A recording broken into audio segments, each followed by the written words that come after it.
Halo semuanya, perkenalkan saya Karen Litani Anastasia Lase dengan NIM 123210077 dari Program Studi Teknik Sipil Institut Teknologi Sumatera angkatan tahun 2023. Di sini saya akan membuat video tentang menjawab tugas akhir tutorial Python sebagai pemenuhan uh, mata kuliah matematika rekayasa dan metode numerik. Jadi langsung saja di sini kita dapat melihat soalnya. Ada soal yang pertama yaitu menganalisis kekuatan beton akibat penambahan bahan aditif. Jadi di sini tuh ada deskripsi kasusnya ya. Yang pertama itu ketika kita memiliki data hasil uji kekuatan tekan atau compressive strength dan kekuatan tarik belah atau split tensile dari berbagai jenis campuran beton. Dan kita ingin membuat diagram perbandingan antara kekuatan tekan dan kekuatan tarik belah dari variasi beton campuran superplastiser dan Vias. Nah, di sini ada 5 langkah-langkah pengerjaan tugas. Ada langkah pertama itu membaca dan menampilkan data dari file Excel. Jadi di sini tuh sudah ada datanya ya. Sudah ada datanya dan kita diminta agar dari Google Colab itu dapat membaca dan dapat menampilkan data dari file Excel. Di sini tuh kita dapat menggunakan pustaka Pandas dan data campuran beton XLX-nya sudah dalam bentuk direktori yang sama dengan script atau gunakan path lengkap ke file tersebut. Dan terus yang terakhir tampilkan 5 baris pertama dari data yang telah diimpor untuk memastikan bahwa data berhasil dimuat. Oke. Untuk yang nomor 1 ini kita disuruh menganalisis kekuatan beton akibat penambahan bahan aditif.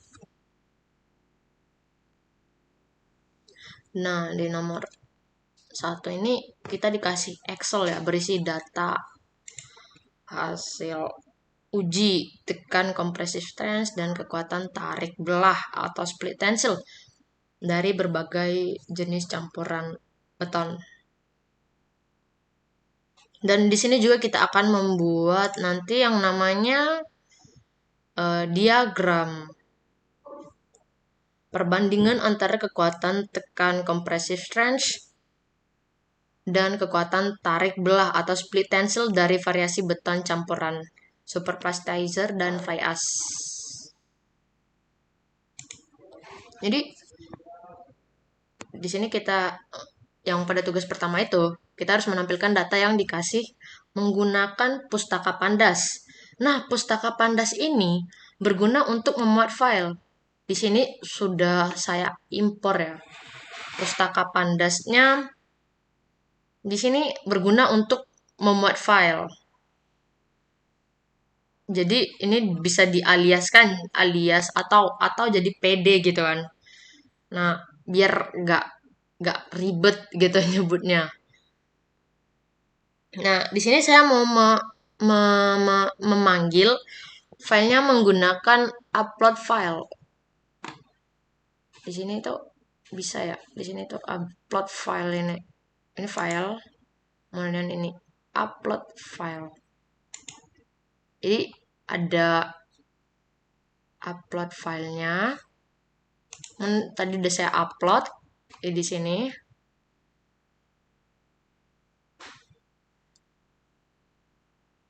Nah, jadi langsung saja dari daftar Pandasnya itu langsung kita suruh datanya itu PDR-nya itu untuk pustaka Pandasnya itu untuk membaca Excel-nya. Langsung aja diperintahkan untuk memuat file Excel-nya. Jadi di sini udah dimasukin lah perintah untuk membaca data campuran beton Excel. Sebenarnya bisa juga di-copy dari sini, cuman ada kemungkinan besar bahwa dalam codingan kita akan terjadi yang namanya error. Nah, dengan yang ada namanya pustaka pandas sendiri, memakai perintah pustaka pandas, maka kemungkinan kecil kalau error dalam codingan itu kecil juga. Jadi langsung kita jalankan codingannya. Nah, di sini sudah sudah tercapai yang langkah-langkah pertama, yaitu membaca dan menampilkan data dari file Excel. Nah, file Excelnya itu data campuran beton. Ini dia. Dan itu sudah tercapai. Kemudian tampilkan 5 barisan pertama dari data yang telah diimpor untuk memastikan bahwa data berhasil dimuat. Nah, ini dia. Jadi data itu udah berhasil dimuat. Kemudian ada yang kedua, yaitu kita disuruh untuk membuat grafik ya. Ya, membuat visualisasi perbandingan kekuatan beton. Jadi di sini disuruh buat dua diagram batang atau bar plot untuk memperlihatkan. Yang pertama itu kekuatan tekan compressive strength untuk setiap campuran beton, kemudian kekuatan tarik belah atau split tensile untuk setiap campuran beton, dan visualisasi harus menampilkan perbandingan yang jelas antara kedua parameter tersebut. Jadi di sini ya. Jadi kita membuat dua jenis grafik batang untuk menganalisis hubungan antara campuran beton mix dengan dua parameter penting, yaitu kekuatan tekan atau compressive strength dan kekuatan tarik belah atau split tensile. Nah, untuk membuat grafik kita menggunakan Matplotlib PyPlot alias PLT ya, biar gampang aja sih, bilang aja PLT ya. Jadi ini langsung diputar aja ya codingannya ya. Nah,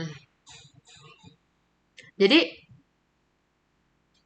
grafik pertama ini menampilkan hubungan antara kolom mix dan compressive strength atau kekuatan tekannya. Kemudian pada grafik yang kedua ada split tensile atau tarik belah. Jadi untuk kolom mix dan kolom compressive strength dengan batang berwarna biru. Dan yang kolom mix dengan split tensile itu yang pada grafiknya berwarna merah. Jadi pada grafik kedua, maksudnya pada kedua grafik ini dapat membantu kita untuk memvisualisasikan seberapa kuat campuran tertentu dalam hal kekuatan tekan dan kekuatan tarik belah. Nah, jadi setelah ini kita juga dapat menghitung korelasi antara kedua parameter ini dengan menggunakan DF compressive strength dan split tensile core gitulah. Korelasi ini membantu kita memahami apakah ada hubungan linear yang signifikan antara kekuatan tekan dan tarik belah. Jadi langsung aja lihat ke tugas yang ketiganya, langkah ketiganya. Nah, jadi di sini tuh kita uh, menggunakan di sini kita apa ya? Mengkorelasi ya. data dari compressive strength dan split tensile. Jadi di sini kita dapat melihat korelasi antara compressive strength dan split tensile.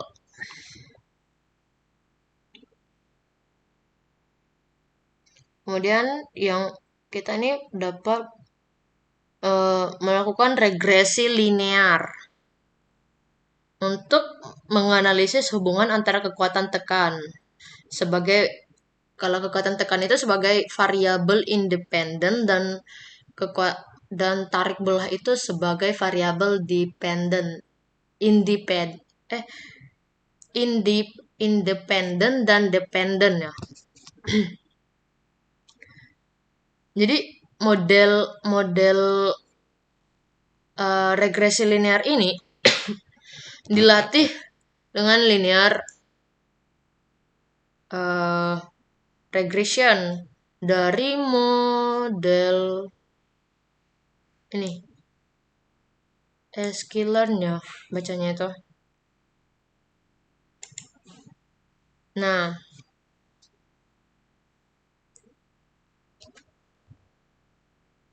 jadi dari di sini itu yang keempat itu tadi tuh regresi linear tuh berarti ada disuruh buat grafik lagi ya. Nah, jadi variabel input x itu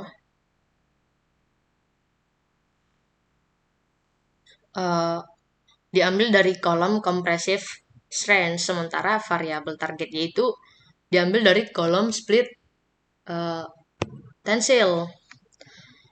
Setelah model dilatih menggunakan model fit XY,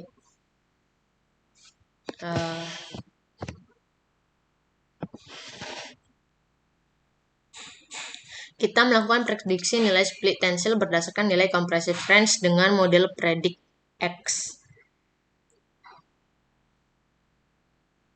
Ini ya, yang ini menganalisis hasil regresi itu.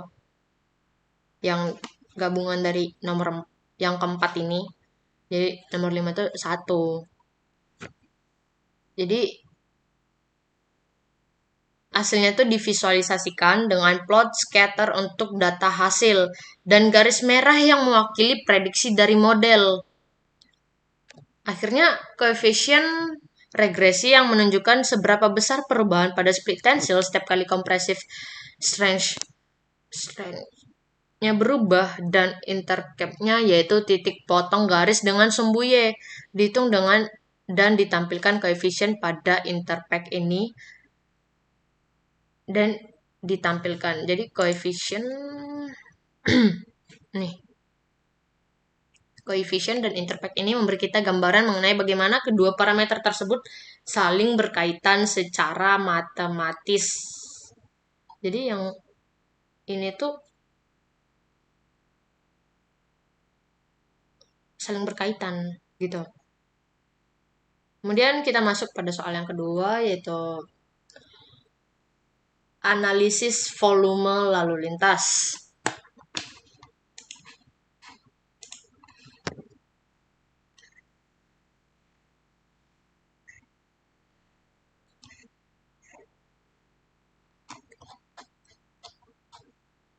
Nih, ini ada deskripsi kasusnya.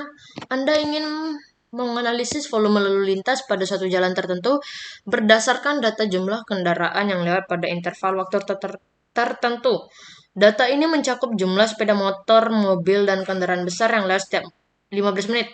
Selain itu, Anda juga ingin menentukan apakah kapasitas jalan terlampaui berdasarkan volume kendaraan tersebut.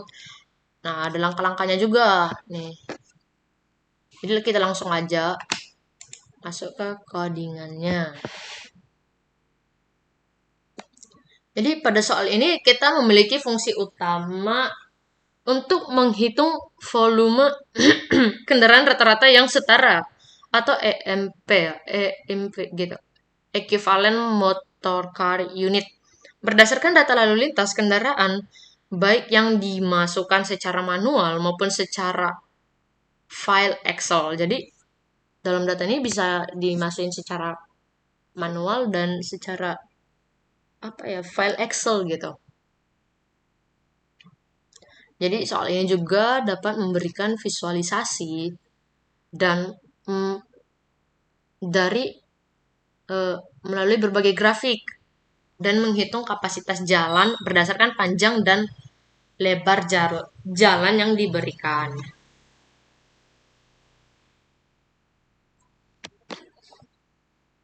Jadi pertama-tama kodenya dimulai dengan mengimpor beberapa pustaka Python yang diperlukan. Jadi ini Pandas atau PD ini digunakan untuk menangani data pada Excel. Pada data Excel. NumPy atau NP untuk perhitungan numerik. Jadi ini untuk menghitung numerik, tadi ini untuk menangani data Excel, kalau ini untuk menghitung data numerik, dan yang Matplotlib, PyPlot atau PLT lah, kan?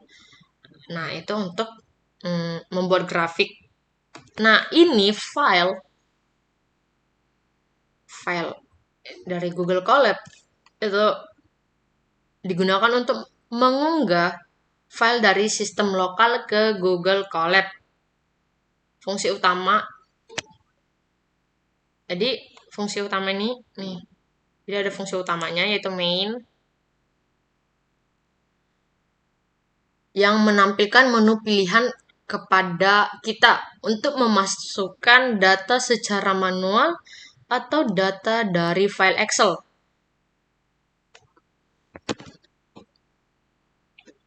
Nah, jika kita memilih memasukkan file pilihan pertama yaitu yang manual yang dipanggil. Nah, jadi fungsi ini pengguna diminta memasukkan waktu awal dan waktu akhir survei serta data jumlah kendaraan yang lewat dalam interval 15 menit. Pengguna juga harus memasukkan jumlah untuk tiap jenis kendaraan. Sepeda motor, mobil, dan kendaraan besar atau lainnya lah untuk memastikan input valid. Kode menggunakan mekanisme pengecekan yang akan terus meminta input semakin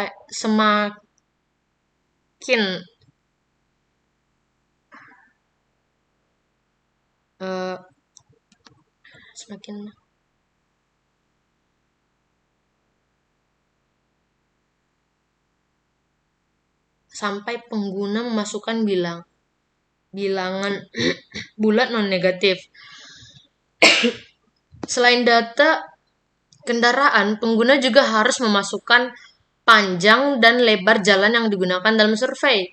Setelah input selesai, data ini akan dikembalikan dan diproses lebih lanjut.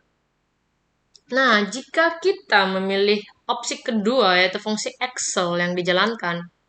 Jadi, fungsi ini pertama-tama meminta pengguna untuk mengunggah Excel yang kemudian dibaca oleh Pandas.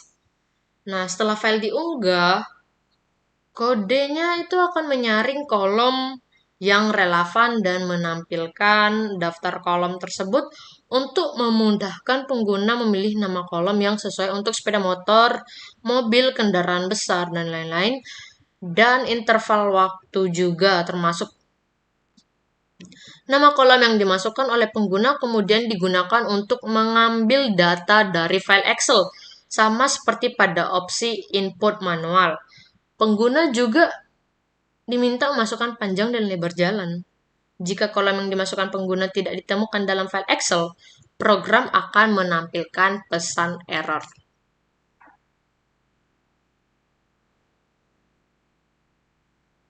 Nah, apakah itu EMP?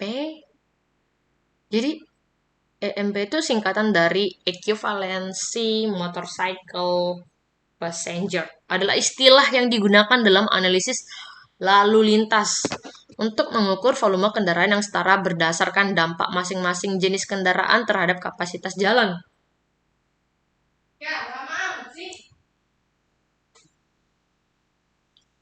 Nah, terus langsung aja kita jalankan codingannya itu. Nah, di sini saya memilih langsung aja Excel ya. Kita disuruh enter the path to the Excel file. Nah, inilah gunanya file itu untuk mengunggah uh, file lokal gitu ke dalam Google Colab. Jadi di sini saya menggunakan di sini salin jalur, kemudian ditempel. Nah, jadi enter the columns name for motorcycles. Jadi kalau di sini codingannya meminta kita untuk mengisikan nama dalam kolom motorcycle. Tadi seperti yang saya bilang kalau namanya tidak ditemukan di dalam kolom maka akan mm, menghasilkan pesan error. Jadi kalau kita ada typo ya, typo sedikit aja, kita akan menghasilkan pesan error. Jadi kita harus memantau juga Excelnya. Jadi yang disuruh tuh motorcycle-nya, di mana di sini motorcyclesnya itu M-nya kapital. Kalau kita membuat motorcyclesnya pakai M-nya huruf kecil, maka yang terjadi itu akan mendapatkan pesan error. Oke, langsung masuk aja. Pokoknya itu harus teliti banget. Cycles. Hampir. Eh,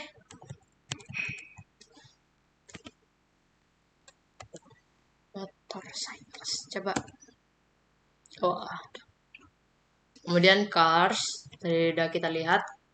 Kalau yang carsnya C-nya kapital. Kemudian large vehicle. Large vehicle di sini tuh huruf kecil. Large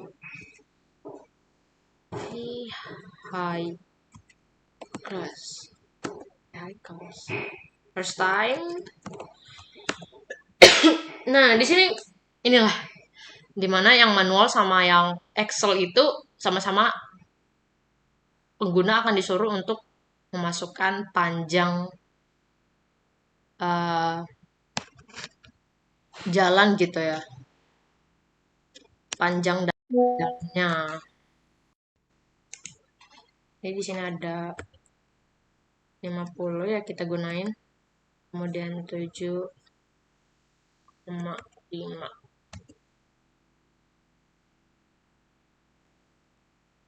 Lihat apakah mendapatkan pesan error. Ternyata grafiknya muncul juga, jadi berhasil. Kemudian yang ketiga, menganalisis data gempa bumi. Di sini ada deskripsi kasusnya. Anda ingin menganalisis respon dinamika tanah terhadap gempa bumi berdasarkan data percepatan tanah yang diukur dari waktu ke waktu. Data ini mencakup nilai percepatan tanah pada interval waktu tertentu. Selain itu, Anda juga ingin menentukan parameter-parameter seperti kecepatan, perpindahan, intensitas area, nilai puncak percepatan, kecepatan perpindahan waktu, durasi gempa, dan nilai akar rata-rata percepatan kuadrat atau ARMS. Jadi pertama-tama kode itu dimulai dengan mengimpor beberapa pustaka Python seperti yang pada tugas 2 dan yang 1 itu. Mana ada pandas ya, digunakan untuk menangani data Excel. Kemudian ada NumPy itu untuk perhitungan numerik. Kemudian ada Matplotlib, PyPlot alias PLT untuk membuat grafik. Dan seperti biasa, file Collabs. Nah, ini untuk mengunggah file dari sistem lokal ke Google Colab.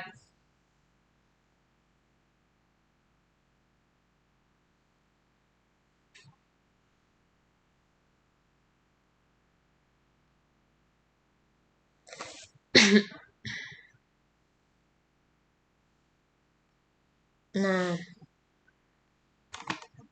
jadi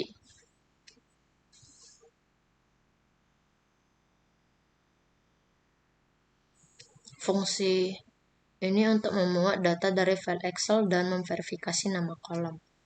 Ada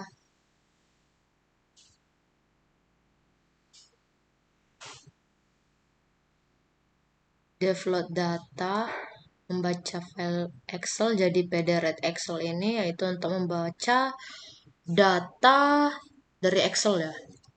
Terus ada membersihkan nama kolom dengan menghapus spasi tambahan atau karakter tak terlihat, yaitu menggunakan strip ya, str strip gitu. Terus menghapus kolom yang tidak bernama unnamed menggunakan uh,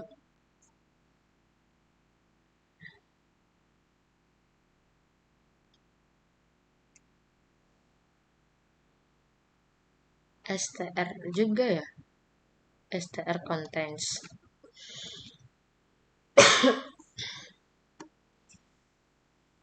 Kemudian ada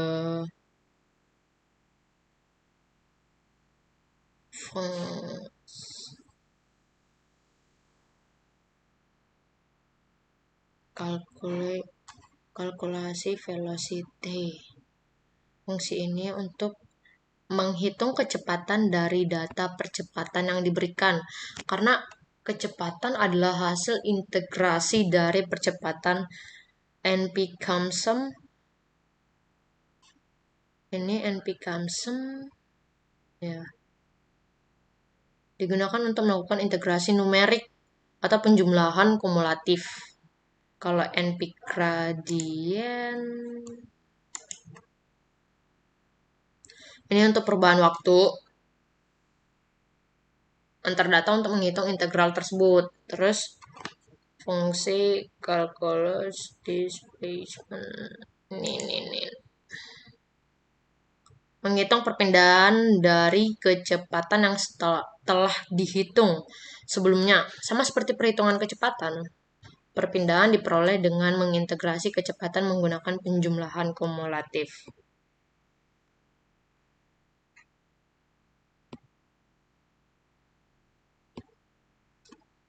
Langsung aja diputar grafiknya. Dapat dilihat grafiknya.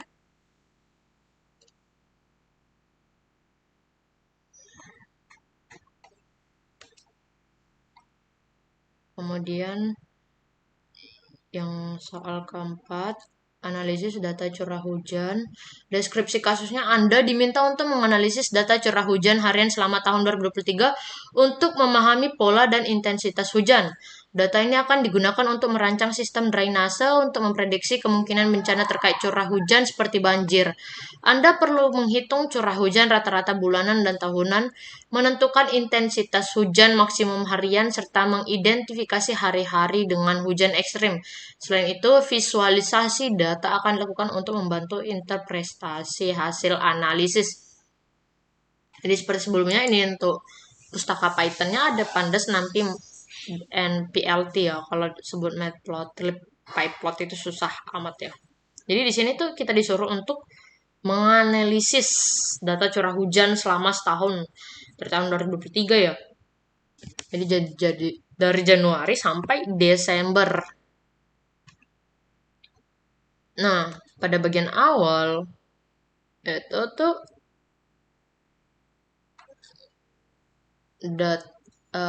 data curah hujannya tuh dibuat secara acak.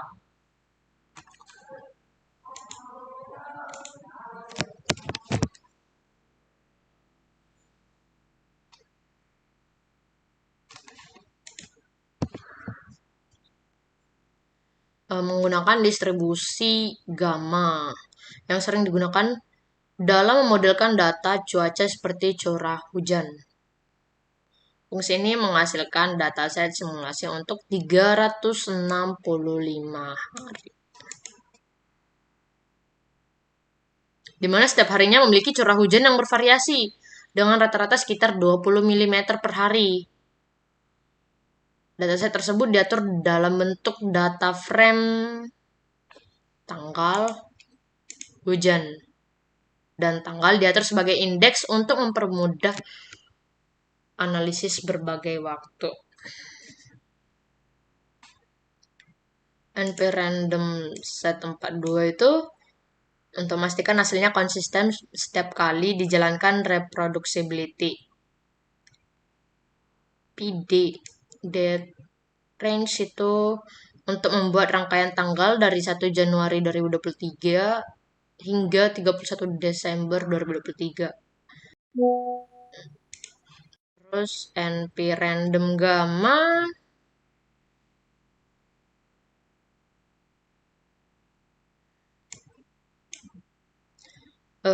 untuk menghasilkan data simulasi hujan dengan nilai rata-rata sekitar 20 mm per hari. Data ini kemudian disimpan ke dalam data frame data dengan 2 kolom, yaitu tanggal dan hujan. Setelah data terbentuk, nih, tanggal ditetapkan sebagai indeks untuk mempermudah pengelompokan berdasarkan waktu. Data resample and itu mengelompokkan data berdasarkan bulan dan menghitung rata-rata curah hujan untuk setiap bulan itu. Jadi itu dalam data hujan ya, kayak gini itu data hujan gitu. Jadi itu menghitung rata-rata curah hujan tahunan dari semua data curah hujan harian. Nah, kalau kayak gini nih, data hujan kali max, gitu tuh untuk menghitung nilai maksimum curah hujan harian selama tahun tersebut. Kemudian ada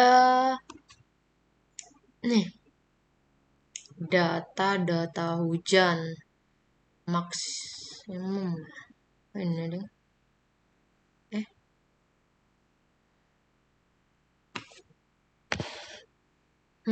Iya.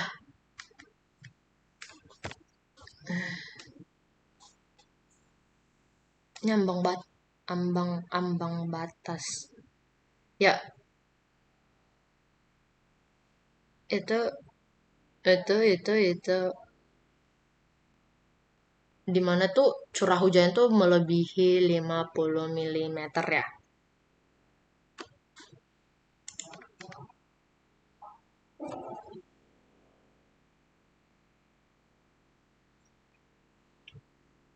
Jadi di sini dapat dilihat grafiknya ya. Ini ada kesimpulan. Jadi saya skip aja ya. Dari sini tuh nggak usah dijelasin lagi. Dari kesimpulannya itu ditampilkan dalam bentuk teks dan beberapa statis. Utama dari hasil analisis curah hujan rata-rata tahunan, intensitas hujan, maksimum harian dan jumlah harian. Hujan ekstrim ditampilkan dengan nama itu hari strip hujan, strip ekstrim juga ditampilkan untuk memperlihatkan tanggal dan besar hujan pada hari-hari dengan intensitas tinggi. Mungkin sekian dari saya penjelasannya. Jika ada kata salah dan penjelasan yang masih kurang, mohon dimaafin. Sekian dari saya Karen Litani Anastasia Lase mengucapkan terima kasih.